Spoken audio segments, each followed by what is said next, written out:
Hello दोस्तों, आप सभी को गुलाब जामुन जैसी मीठी मीठी नमस्कार। और उसी के साथ आप लोगों का स्वागत है मार्केट के पैचअप या ब्रेकअप शो में।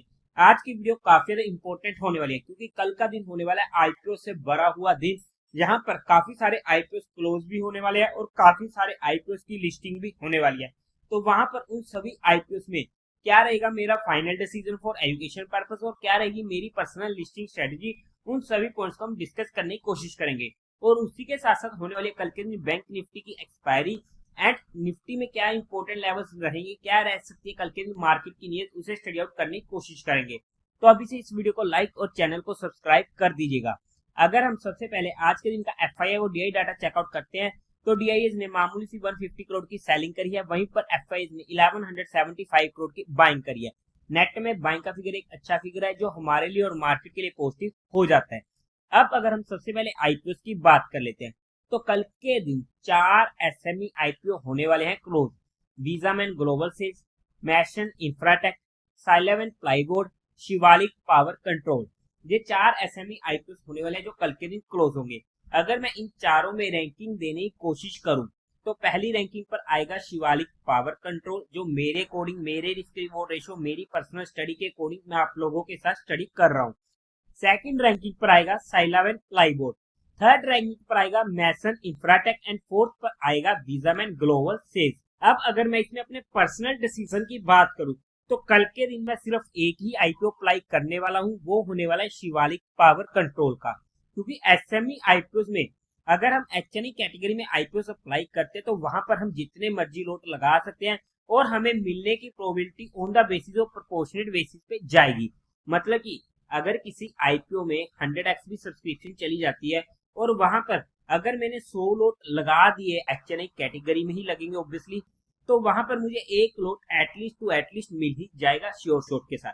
तो ये होता है वहां पर प्रोपोर्शनेट बेसिस पे। बट फिर भी अगर मेरे पास काफी सारा पैसा होता तो मैं ज्यादा से ज्यादा वहां पर 3 आईपीओ ही लगाने की कोशिश करता। चौथा आईपीओ वीजामैन ग्लोबल सेल को मैं अवॉइड करता प्योरली और प्योर माई रिस्क फैक्टर।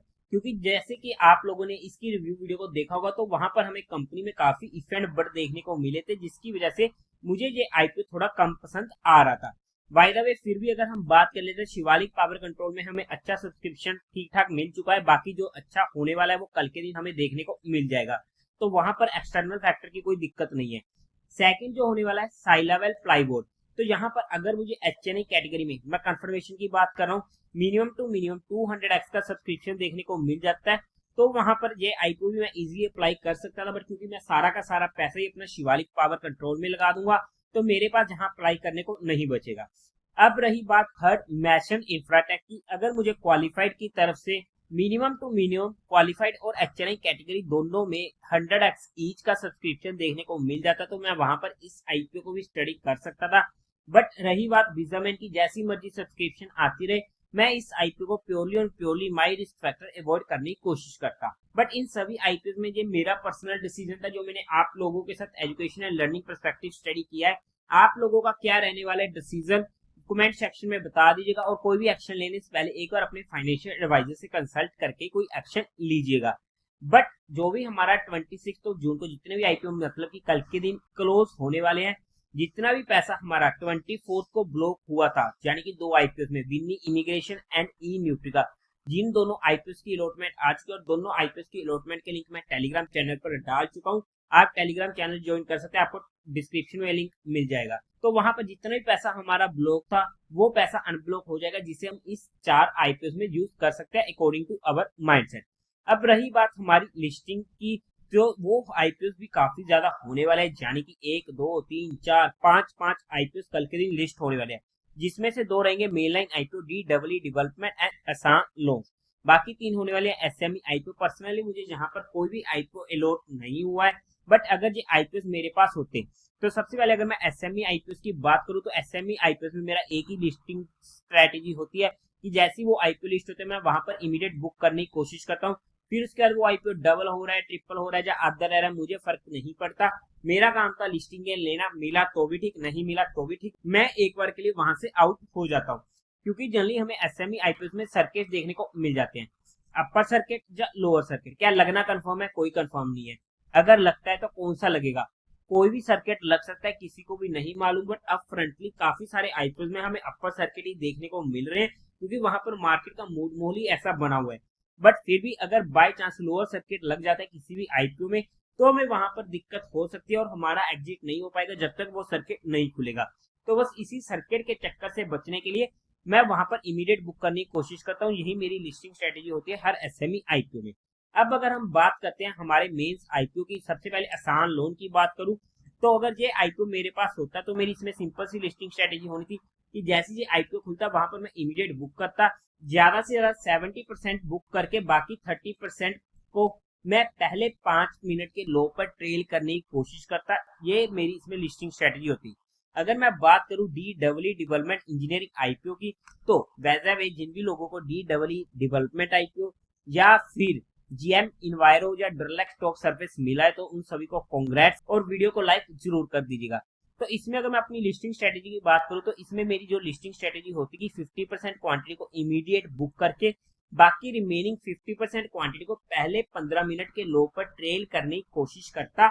हर आईपीओ में लिस्टिंग स्ट्रेटेजी थोड़ी सी डिफरेंट हो चुकी है। अब ऐसा क्यों है? क्योंकि आईपीओ को ध्यान से स्टडी करने के बाद कौन सा आईपीओ कैसा है उसके बेस पर मैंने आप लोगों के साथ अपनी लिस्टिंग स्ट्रेटेजी डिस्कस करी है। बट आप लोग अपने फाइनेंशियल एडवाइजर से कंसल्ट करके कोई फाइनल स्ट्रेटेजी बनाइएगा और अपने माइंडसेट के अकॉर्डिंग ही उसी स्ट्रेटेजी पर काम कीजिएगा। अब अगर हम बात करते हैं हमारी मार्केट की, तो उससे पहले आप लोगों को म्यूचुअल फंड में या इंश्योरेंस सेगमेंट में किसी भी तरीके कोई भी हेल्प की रिक्वायरमेंट है, जहां आप लोग चाहते हो कि being a mutual fund distributor हम आपका पैसा मैनेज करने में आपकी हेल्प करें, तो आपको डिस्क्रिप्शन में मेरा फोन नंबर मिल जाएगा, आप मुझसे कांटेक्ट कर सकते हैं, आपकी क्वेरी को जल्दी से जल्दी सॉल्व कर दिया जाएगा। अब अगर हम मार्केट की बात करते हैं, तो हमारा जो लेवल था ऊपर की साइड आया, जिसे इसने क्रॉस किया और वहां पर सस्टेन किया, और एंड में एक छोटी सी मूव हमें देखने को मिली जहां पर हमारा काम हो चुका था।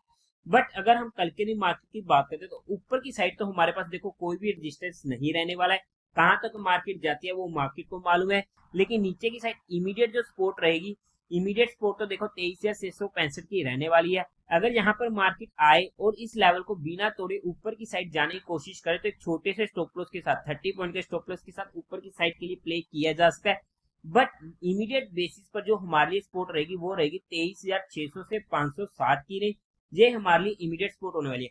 जब तक मार्केट 23,560 का लेवल नहीं तोड़ती है, तभी हमें वहां पर कल के लिए इंट्राडे बेसिस पर शॉर्टिंग का मौका मिलेगा, बट वो भी सिर्फ 30 पॉइंट के स्टॉप लॉस के साथ। बट मैं पर्सनली ऑप्शन बाइंग में कोई भी काम नहीं करता हूँ। 30 पॉइंट से ज्यादा का स्टॉप लॉस किसी भी सिनेरियो में हमारा नहीं होना चाहिए, क्योंकि काफी बार हमें बड़े लॉसेस ये छोटा सा स्टॉप लॉस बचा जाता है। देखो मार्केट दे रहा है फुल मजे इस टाइम पे, तो जब तक मार्केट में हमारा दिमाग होता है कि कब टूटेगी कब टूटेगी, तो वहां पर अगर हमें प्रॉपरली मार्केट में शॉर्ट करने या हमारे पोर्टफोलियो को हम ट्रैक कर रहे हैं या ट्रेल कर रहे हैं, तो वहां पर जो ट्रेलिंग का लेवल आ जाता है वो लेवल आ जाता है एक बार के लिए 23,360 का, जहां पर हमारा अल्ट्रा शॉर्ट टर्म या स्विंग ट्रेडिंग का पोर्टफोलियो हम इजिली ट्रेड कर सकते हैं। और अगर हम बात करते हैं हमारे मीडियम टर्म पोर्टफोलियो की, म्यूचुअल फंड की बात नहीं कर रहा हूँ, म्यूचुअल फंड में हमारा टाइम पीरियड गोल्ड पीरियड काफी बड़ा होता है, तो वहां पर तो हमें टेंशन लेने की जरूरत ही नहीं है। मीडियम टर्म की पोजीशन मतलब कि 3-4 महीने की पोजीशन, तो उसके लिए जो हमारा पहला लेवल आता है वो आता है 22,800 का,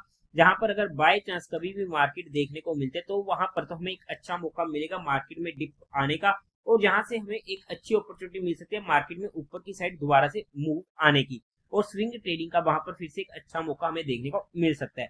बाय द वे हमने यहाँ पर जितनी भी चीजों को डिस्कस करने की कोशिश करी है वो सिर्फ education, learning and case study perspective करी है, किसी भी तरीके कोई भी इन्वेस्टमेंट टिप्स या एडवाइस नहीं है। फिर भी आप लोगों को कोई भी काम करना हो या कोई भी एक्शन लेना, तो एक बार अपने फाइनेंशियल एडवाइजर से कंसल्ट करके लीजिएगा।